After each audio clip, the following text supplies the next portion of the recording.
빌라 오피스텔 같은 경우는 제가 그런 이야기 많이 했거든요. 방송 나와서 그냥 빌라 같은 경우는 차라리 그냥 월세로 가셔라.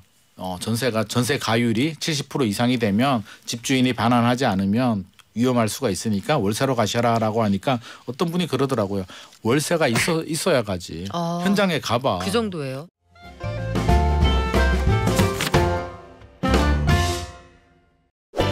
새로 입주했는데 아파트 단지에 불이 안 들어온대요. 저녁에. 왜일까요? 사람이 없는 걸까? 알고 보니까 새 집에 들어가고 싶어도 기존에 내가 살던 집이 팔려야 이사를 갈 거 아닙니까? 혹은 잔금 대출이 잘 안 되기도 한다고 하네요. 부동산 시장이 지금은 어디쯤 와 있는지 부동산 경제연구소 김인만 소장과 알아보겠습니다. 안녕하세요. 안녕하세요. 소장님, 일단 오늘 오전에 윤석열 대통령이 현장에 나갔습니다. 네. 일기 신도시 아파트 주차장에서 나왔던 얘기들이 있어요. 네네. 첫 번째는 재건축과 관련해서 30년 된 집은 뭐 주택 빌라 포함해서요. 네. 30년 되면은 안전진단 없이 재건축 가능하게 하겠다. 네. 두 번째는 시장에 이건 큰 영향을 줄 것 같은데 다주택자에게 세금을 중과하는 거 네. 이거 나쁜 정책이다. 철폐하겠다. 이런 입장을 밝혔거든요. 이 시장에 영향이 어떻겠습니까? 이게 영향이 있겠죠. 그래서 지금 대책이 나오긴 했습니다. 지금 엠바고도 풀린 거로 제가 알고 있는데요. 대책 내용이 아무래도 대통령께서 미리 이제 알고는 있었겠죠. 그래서 재건축 재개발 전면 완화하겠다. 큰 틀로 보면 공급을 늘리겠다. 이제 두 가지입니다. 공급을 많이 늘리겠어 주택 시장을 안정시키겠다. 두 번째는 PF 문제, 우리 건설 경기 살리겠다라는 내용이고요. 공급 확대 대책을 보면 말씀하신 것처럼 재건축 재개발이 일단 귀에 쏙쏙 들어옵니다. 안전진단 없이 착수할 수 있게 해주겠다라는 건데 내용을 보면 안전진단이 없어지는 건 아니고요. 이게 말 뜻이 안전진단 없이 착수는 할 수 있고 사업 시행 계획인가 네. 전에만 안전진단을 받으면 됩니다. 그냥 일단 그거 받지 않아도 일단 먼저 해. 시작은 할 급하니까. 수 있게 해준다. 네. 요리부터 먼저 하고 불부터 올리고 재료는 나중에 사와. 라는 정책입니다. 그래서 속도를 조금 한 3년 정도 단축하는 데는 도움이 될 수도 있고요. 재개발도 좀 많이 바뀝니다. 우리 재건축 재개발은 여러 번 설명을 드렸잖아요. 재건축은 이제 기반 시설이 좋은데 노후된 아파트, 강남 아파트 보시면 될 것 같고 재개발은 이제 노후된 지역들, 뭐 주차장, 골목, 빌라촌이라고 보시면 되는데 오래되면 노후도라고 하잖아요. 아파트는 그냥 한 단지 1988년에 지었으면 똑같이 지은 건데 그렇죠. 빌라는 신축도 있고 다 다르죠. 50년도 네. 있고 30년도 있고 이게 이제 노후도라고 하는데 기존에는 노후도를 3분의 2로 봤거든요.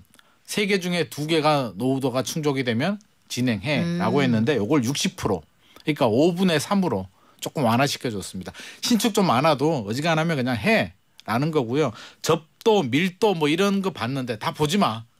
그냥 노후도만 60%만 충족하면 재개발 시작.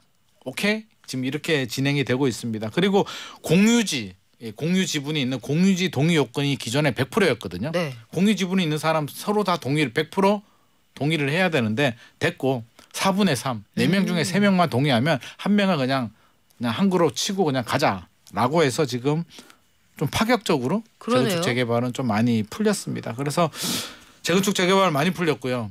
또 오늘 일기 신도시 일산 가셔서 이제 기자회견도 그렇죠. 했는데 일기 신도시 내용 또 안 빠질 수는 없죠. 일기 신도시도 안전진단 면제. 일기 신도시는 면제입니다. 우리가 알아둬야 될 게 일기 신도시 특별법 대상이 되는 노후 계획 도시는 면제고요. 다른 일반 도정법이 적용되는 건 사업 시행 계획인가 전까지만 받으면 되는 겁니다. 다 똑같은 건 아니고요.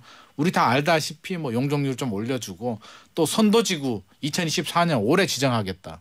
좀 파격적으로 좀 공격적으로 지금 나오고 있는데 그리고 이주단지들 있잖아요. 네. 이주 수요를 받아줘야 되니까 신도시별로 한 개씩 이주단지도 만들겠다. 우리 88 올림픽 할 때 그 잠실 쪽에 그렇죠. 선수촌 아파트들 지었잖아요. 그쵸. 아시아 선수촌, 네. 뭐 기자 선수촌. 아시아가 86대 지은 거고. 86대 지었죠. 그쵸. 그런 거 만들겠다. 그러니까 일기 신도시도 선수촌처럼 만들어가지고 이주 수요를 받아내겠다. 각 신도시별로 한 개씩 이주단지 조성하겠다라는 내용이 들어가 있습니다. 근데 이건 정부 생각이에요. 이렇게 해보겠다. 시장이 여기에 반응을 해줘야 정책에 효과가 있는 거잖아요. 어떨까요? 반응도 해줘야 되고요. 재건축 재개발은 도정법 개정해야 되거든요. 도정법 개정은 이제 또 국회로 그렇죠. 들렀다 와야죠. 공이 가는데 국회하고 좀 협의를 했을까? 먼저 국회 결재를 좀 받고 했으면 좋겠는데 우리 실거주 의무도 결국에는 무산됐잖아요. 그래서 국회가 중요한 칼자루를 쥐고 있고요. 일단 국회로 공을 던졌습니다. 그래서 그 부분은 일단 조금 지켜봐야 될 것 같고요. 또 하나 눈에 띄는 게 제목을 참 잘 정했어요. 다양한 유형의 주택 공급을 하겠다. 다양한 유형이라 함은 빌라 오피스텔 포함. 아 정확합니다. 아파트 빼고를 다양한 유형이라는 이름을 붙였고요.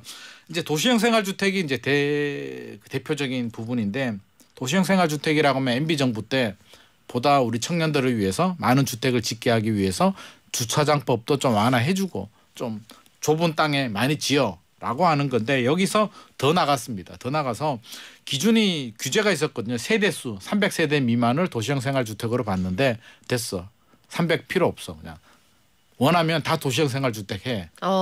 세대수 규정 폐지해버렸고요. 그럼 이름은 내가 도시형 생활주택으로 하고 싶어 하면 그냥 붙일 수 있는 거예요? 지금은 그렇게 됐습니다. 그리고 이제 방 같은 경우도 기존에는 30제곱미터 네. 전용 면적이 그러면 평으로 한 9평 정도 되면 너무 작잖아요.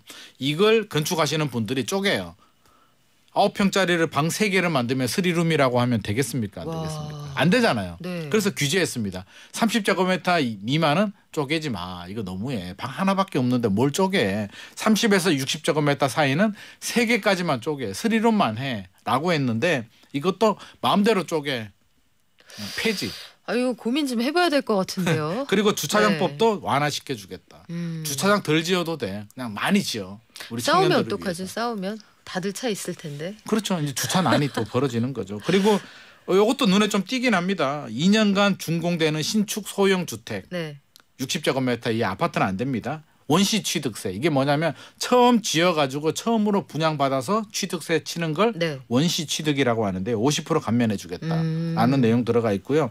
소형 주택 또 2년간 준공된 소형 신축 60제곱미터 이하 수도권은 6억 지방 3억 아파트 빼고는 다 빠집니다. 취득세, 양도세, 종부세, 주택수에서 다 빠질 테니까 그냥 사라고 지금 많은 당근을 좀 던져주고 있습니다. 단기 등록 임대도 부활.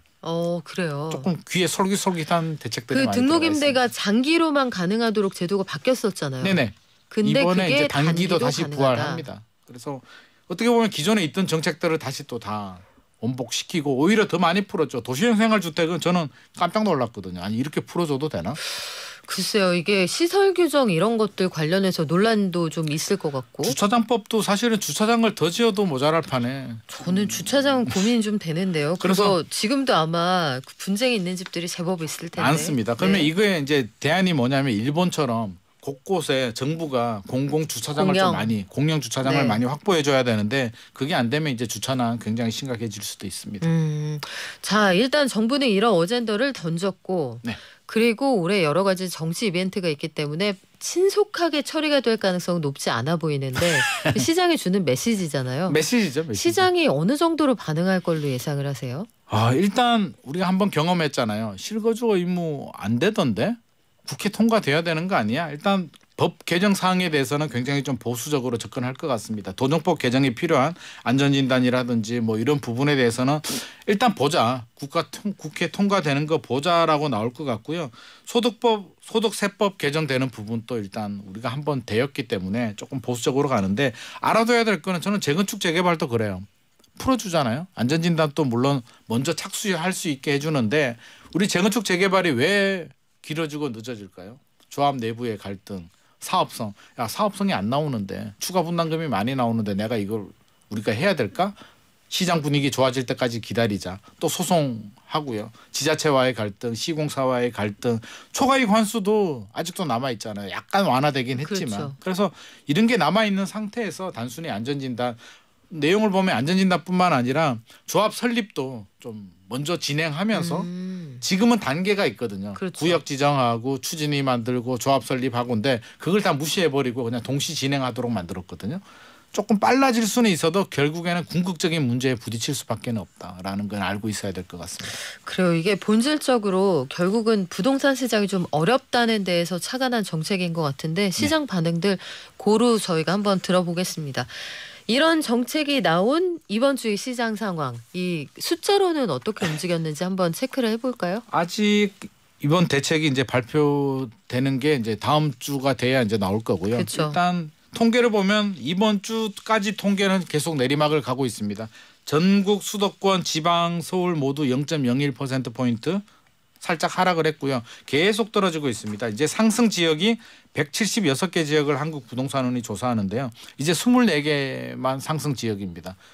추석 전에 137개였거든요. 많이 줄어들었기 때문에 지금 현장 분위기가 이렇고 거래량도 지금 12월 거래량이 아직 집계가 끝나지 않았는데 거의 1,300건 수준, 작년 1월 수준 정도로 될 것으로 보이기 때문에 아마 이런 대책들이 나온 것 같습니다.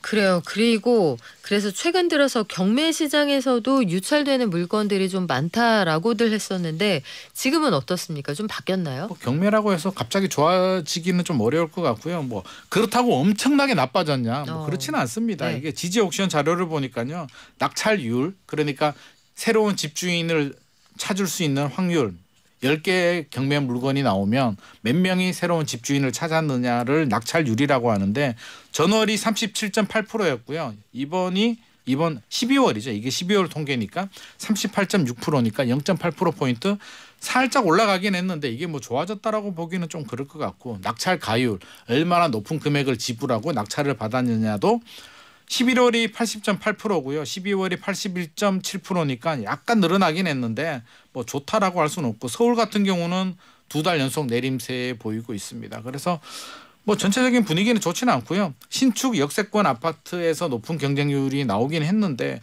입찰자들이 좀 보수적으로 가격을 많이 내리고 있다라고 합니다. 그래서 한마디로 좋지는 않다. 경매 시장 지금 똑같습니다. 주택 시장, 분양 시장, 뭐 준공업 미분양도 마찬가지고요. 분양권 시장, 경매 시장 모두 다 얼어붙어 있는 상황입니다. 지금 저희가 유튜브로 이 관련한 표를 보여드리고 있어요. 어떻게 흘러가고 있는지.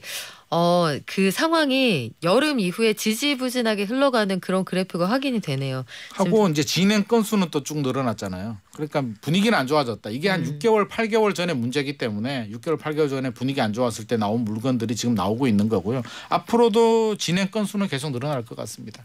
그러면 통상적으로 시장에 그냥 일반적인 상황이다 할 때 낙찰률은 어느 정도 됩니까? 낙찰률이 지금 제가 앞서서 낙찰률이 제가 말씀드렸잖아요. 조금 낮아졌다라고 했는데 한 38%대다 38%인데 분위기 좋을 때는 70%, 80%까지도 올라갔고요. 그렇습니까? 50% 수준도 되고 했는데 38%면 지금 많이 내려온 상황입니다. 그러네요. 그 한참 집값 올라갈 때는 경매 물건이 시장에서 팔리는 물건보다 더 비싸게 낙찰된 적도 낙찰 있었어요. 가율이 100% 넘는 경우들도 많이 있었죠. 그게 시장에 매물이 없어서 그랬던 거죠.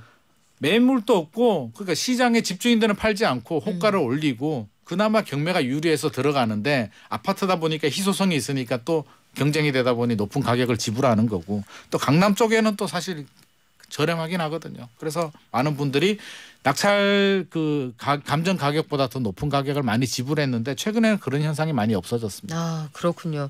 그런데 빌라왕 전세 사기 사건 이후에 사실은 아파트 말고는 전세 시장에 얼어붙어 있다 이렇게 표현해도 과언이 아닐 것 같은데 월세는 사람이 많이 몰리나 봐요. 아, 월세는 요즘 대세. 아, 그래요? 대세입니다. 아파트는 이제 전세 월세가 이제 공존하는 시장이고요. 빌라 오피스텔 같은 경우는 제가 그런 이야기 많이 했거든요. 방송 나와서. 그냥 빌라 같은 경우는 차라리 그냥 월세로 가셔라. 전세 가율이 70% 이상이 되면 집주인이 반환하지 않으면 위험할 수가 있으니까 월세로 가셔라라고 하니까 어떤 분이 그러더라고요. 월세가 있어야 가지. 현장에 가봐. 그 정도예요? 월세 씨가 말라서 찾을 수가 없어라고 이야기를 하더라고요. 그런 얘기 좀 하지 마. 없는 물건을 자꾸 찾아라고 해라고 하는데, 자, 빌라가 월세가 없다 보니까 어디로 가냐면 오피스텔 또 월세로 갑니다. 그래서 오피스텔 매매 시장, 분양 시장은 좋지가 않아요. 좋지 않은데 이게 월세 시장이 좋다 보니까 하나를 잃으면 하나를 얻는 게 있는 것 같습니다. 이게 수익률이 좋아져요. 매매 가격은 떨어지죠. 월세는 올라가죠. 수익률이 올라가기 때문에 최근에 통계가 나왔는데요. 한국부동산원에서 전국 11월, 작년 11월입니다. 오피스텔 임대 수익률 평균이 5.01%. 이 정도면 굉장히 높거든요. 서울의 상가 지금 우리 1층 상가들 수익률이 3% 정도 나오니까. 1층이 3%밖에 안 됩니까? 3%밖에 안 나옵니다. 야. 거기는 이제 매매 가격이 쉽게 떨어지지도 않았고 이제 월세도 쉽게 못 올라가는데 오피스텔은 월세가 슬금슬금 올라가더니 지금 5% 평균이 5%까지 갔고요. 예를 들자면 공덕동의 오피스텔 같은 경우에 전용 28이 2년 전에 보증금 1,000에 65만 원, 70만 원이었는데 지금 90만 원 정도. 많이 올랐네요. 광교 신도시도 네. 50만 원, 60만 원 하던 게 70만 원 정도 하니까 수익률은 좋아지니까 어떻게 보면 원래 오피스텔이 수익형 부동산이잖아요. 최근에 이제 주거용 오피스텔, 아파텔로 좀 많이 전환이 됐는데 수익률 측면에서 본다면 또 투자 가치 면에서 사실 5%면 저는 나쁘지 않다, 괜찮다라는 생각이 드니까 죽으라는 법은 없는 것 같습니다. 아니 이게 그래서 다시 최근에 오피스텔 시장으로 투자하는 분들이 조금씩 늘어나고 있다는 얘기가 그래서 나오는군요. 네, 아직 그 아파텔 전용 8사 주거용 오피스텔 시장은 사실은 뭐 전세라든지 매매가 좀 살아나야 되는데 이런 임대 수익용 부동산은 지금이 오히려 더 좋아지지 않나. 매매가는 떨어졌고 월세는 오르니까. 그러니까 분모는 작아지고 분자는 올라가니까 수익률이 그리고 좋아질 수밖에 없는 시장 거죠. 금리를 이기는 수준까지 왔다. 그렇죠. 자, 매매 시장은 근데 여전히 어렵다고들 합니다. 지난해 시장을 총평해 보니까 30대가 작년에 아파트를 가장 많이 샀다. 연령층별로 나눠 보니까요. 네. 매수 비중이 전체에서 27%인데 처음으로 40대를 이겼네요.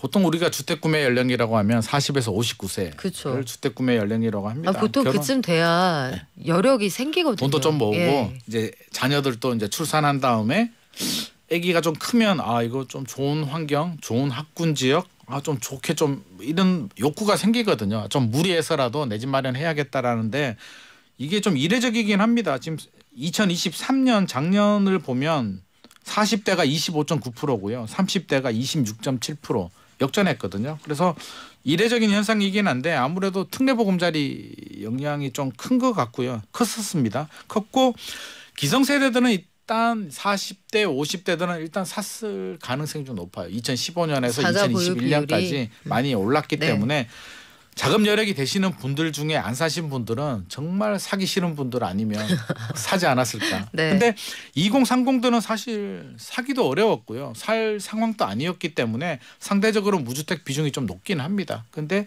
특례보금자리가 나왔고 이 정도면 바닥 찍고 우리 2022년 12월이 1차 바닥이었으니까 찍고 이제 올라가지 않을까라는 기대감 때문에 좀 많이 구입을 한 것 같습니다.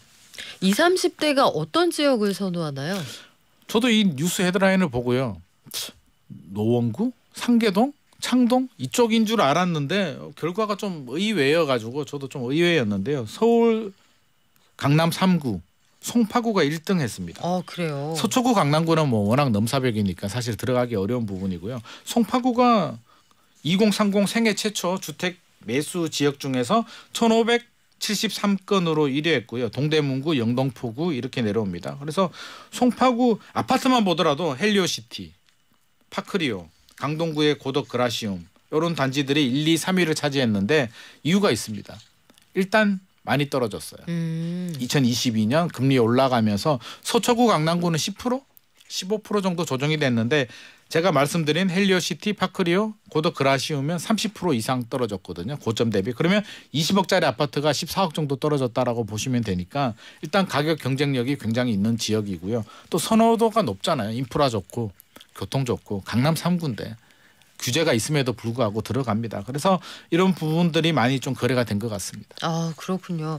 지난주에 우리가 분양 안 하고 미루는 강남권 일대의 아파트들 이런 게 있습니다. 소개를 해드렸는데 사실 이쪽은 실수요자들이 많이 몰릴 거냐 요즘 의문이 있고 자금 여력이 저는 그쪽까지는 너무 부담돼요. 이런 분들은 분명히 차선으로 선택하실 만한 곳이 있을 거거든요. 있죠. 청약할 만한 단지 어디가 있을까요? 일단 강남 쪽은 일단 저렴하다고 해도 비쌉니다. 분양가 상한제가 적용이 돼도 전용 8사가 23억 정도 되니까 진짜 이런 날이 올 줄이야. 그게 그러니까 뭐 10억 저렴해도 23억이니까요. 이거는 사실 좀 조금 그렇고요. 근데 불과 10년 전만 해도 상상할 수 없는 가격이었어요. 10년 전에 3.3제곱미터당 평당 3천만 원 나와서 미분양이 났죠. 레미안 다들 포스티지. 난리가 났었죠. 제가 그때 한마디 했습니다. 제 후배가 이게 3천만 원이 말이 되냐고 해서 제가 그래 아무리 강남이라도 이건 아닌 것 같아라고 했는데 그게 아닙니다. 그리고 네. 뭐 우리가 접근할 수 없는 지역들은 뭐 능력이 되시는 분들은 청약하시면 되고요. 메이플자이 같은 거 하시면 되고 우리가 지금 관심을 가져야 되는 지역은 이제 다음 주부터 시작이 됩니다. 1월 15일부터 이제 뉴홈 윤석열 정부 드디어. 공무분양 위험 시작됩니다.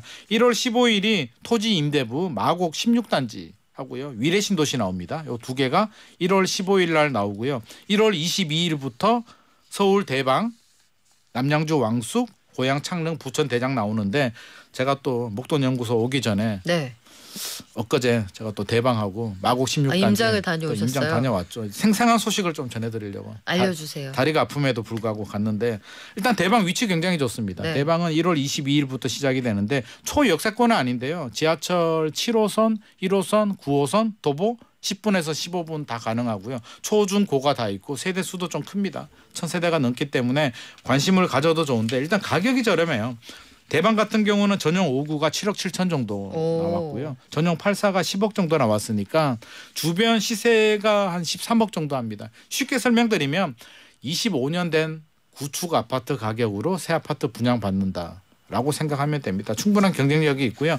마곡 16단지는 토지 임대부예요. 토지는 SH공사 거, 나는 토지 사용료를 내야 되는데 위치가 기가 막힙니다. 마곡 나루역 9호선하고 공항철도 초역세권에 인프라 좋고요. 위치도 굉장히 좋은데 토지 임대부니까 아무래도 여기 조금 부담스러운 분들이 있어요. 전용 59 같은 경우는 건물은 내 거잖아요. 네. 3억 5,900만 원 정도 되고 월 토지 사용료를 58만 원 정도 내셔야 됩니다. 내야 되는데 월세 좀 아까운데 이게 약간 월세 같은 개념이잖아요. 그쵸. 바로 남쪽에 엠벨리 4단지가 있거든요. 엠벨리 4단지가 전용 8사가 4억 3천에 월 90만 원 정도 되니까 쉽게 설명드리면 월세 가격에 건물은 내 집 마련한다라고 생각하시면 될 것 같습니다. 자, 이제 선택과 준비가 남아있네요. 모두 좋은 결과 있으시길 바라겠습니다. 지금까지 부동산 경제연구소 김인난 소장이었습니다. 고맙습니다. 감사합니다.